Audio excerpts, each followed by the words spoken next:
Good day, student. Welcome back to our lesson. This is the second video of chapter 9, and today I am going to talk about 9.3 substituting into expression and 9.4 deriving and using formula. Okay, let's get started.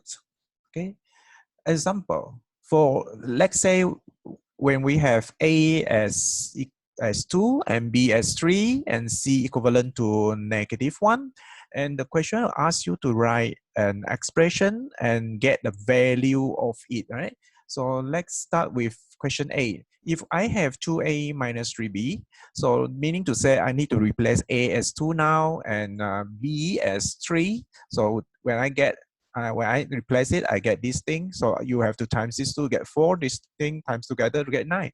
So in the end, we have -5 for our final answer. All right, this is very easy topic. Right?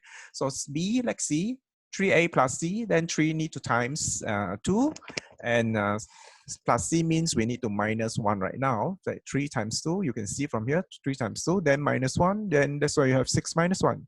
Our answer is 5, right? Right, your answer is 5. C, if you have -a squared plus b, okay, notice this negative is belongs to this thing. So you have to do that. You have to put minus in front first, this negative sign, and then followed by a. A need to power 2 first. Remember, with math, we have to do power first. The index first. That's why we get 4 here. But because of this negative, our answer still remain as -4. This is not -2 times -2. Don't confuse with this. And then, so B still as 3. So you plus 3, then you get a final answer. Okay, D. If we have a power -1 like that, so no worry, just put as the value inside here.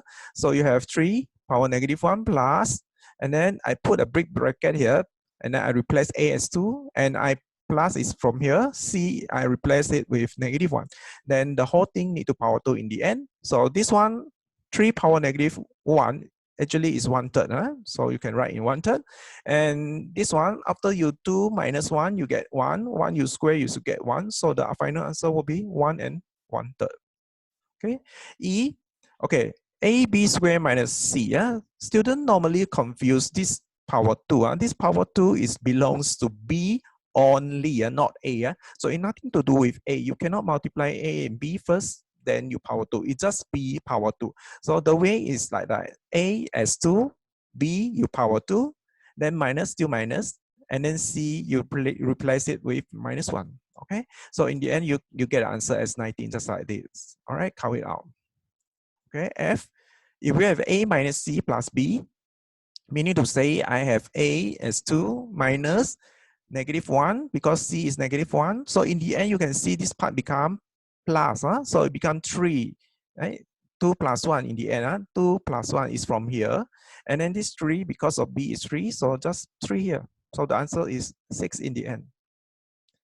G, if we have B divided by 6 plus 4 times A times C, then we have 3 over 6 plus 4 times 2 times -1. In the end, I have half here, half. 3 over 6 is half, and this part become -8. Can you see that? Then after that, we simplify it, you get this. All right. And H, let's see, 5 times C squared plus A over 2. Okay. So 5 is put in front, just -1, replace it with C. -1 replace the C, and then power 2, then you get 1 in the end, and then 2 over 2 is actually 1, so in the end it's 5 times 2, so you have 10 as answer in the end. Okay, next we are going to do deriving and using formula. So we need to form formula letter. A formula is a math rule that shows the relationship between 2 or more terms, 2 variable. This unknown is called as variable. Just like y go to mx plus c, remember that? M is a fixed number, C is a fixed number, X and Y are variable. Okay, you may have come across this area of a circle is pi r squared, right? Pi is a number, r squared is a unknown, A also unknown. And you may have a complicated like that, so you don't have to worry this. We are going to learn this next year. Don't care about it. I just showing that we have few types of formula. I mean, many types actually. It's just a equal sign link all the variable together, right, to form a formula. Okay, so for example, if we have y equal to mx plus c, the y in front here, we call it as a subject, right? As subject, because you can see only one y, single y. We call it as a subject of the formula, all right? So it is written either on the right, like that, the y is on the right, or even on the left also can, like this, okay? Mx plus c equal to y, they are the same, huh? So basically these two are exactly the same. So this y, the subject, can be in either on the right and on the left, huh? Left or right, right or left, okay? Okay, next one. Depending on the variable that you want to find, let's say I want to find y, so I'll make this as a formula. Let's say original is y equal to mx plus c. If I want to make other things as subject, let's say, just like c. Let's say I want to make c as subject right now, so I'll move this away, so it becomes minus mx. Y minus mx equal to c. Or if I want to find m, I'll move y minus c first, then after that divided by x. Or if I want to find x as subject, y minus c then divided by the m. Okay, so you can manipulate these equations into the one that you like to find. Let's say to make c subject, m subject, or x subject.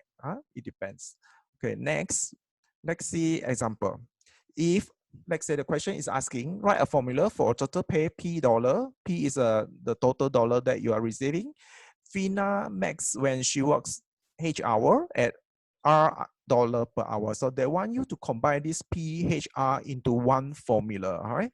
So the answer is P equal to HR, because P is the total pay you are going to this Fina is going to receive, and H is how many hours she works, and R will be the rate per hour. So if she works for 1 hour at certain rate, then just multiply them. All right. Let's see one example. Use the formula to work out how much her pay is.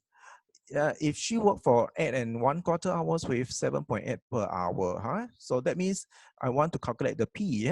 So P will be 8.25 times 7.8, then you get 64.35. That means she is going to get 64.35 after working this much with this rate. Okay. Let's see another question. If she receive 81.7 T when the rate is 8.6 per hour, how many hours has she worked? So this one is the reverse. Now we are looking for H. We know R, we know P. Now we are looking for H. So in this case, H is equal to P over R, right? So you just move this down here, you get P over R.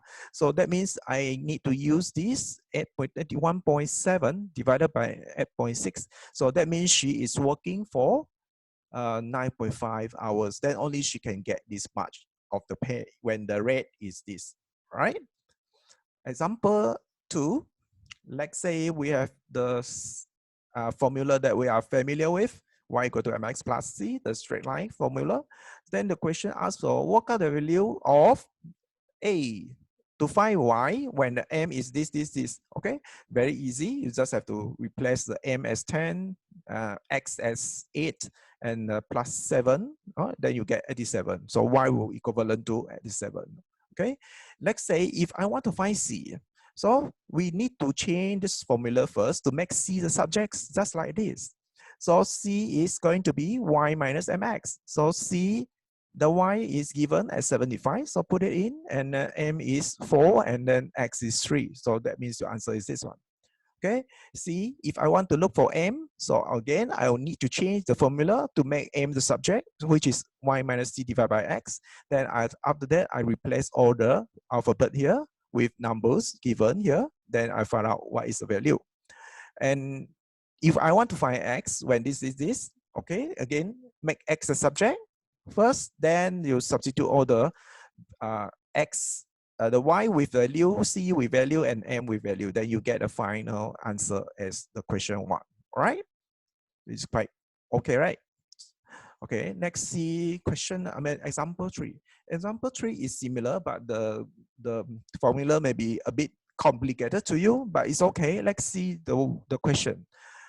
The question asks for E when F is 4 and G is -1. So basically, we are using this formula. Just replace the F as 4 and G as -1. Then you just do it normally, then you get a final answer. Okay. So B, if let's say the question asks for F, okay, so if the question asks for F right here, you have to time these two first. Time these two first. Make it like that. 3F minus 2 equal to EG squared. Then after that, I want to find F. So that means I need to divide by 3. So I successfully found out F is equivalent to this. This is the F is now the subject. Then I have this formula. Then replace all the E and G with the number. Then you find the final answer. Okay. C, if I want to find G, okay, do the same way. You swap this up. This one go up, this one go down. That's like this. You can see G squared go here, E go down here. Then, but what we want is G, not G squared. So that means you need to square root the whole thing after you replace all the letter with number. After you count it out, you get 4, right? But this is G squared, not G. What we want is G. So that means you need to square root 4. Then your answer will be 2 or negative 2. Okay? So that is all about these two subtopics. And then please try some exercise from your book 9.3 and 9.4 at the end to 90 for your practice. Okay, so I'll see you again. Thank you very much.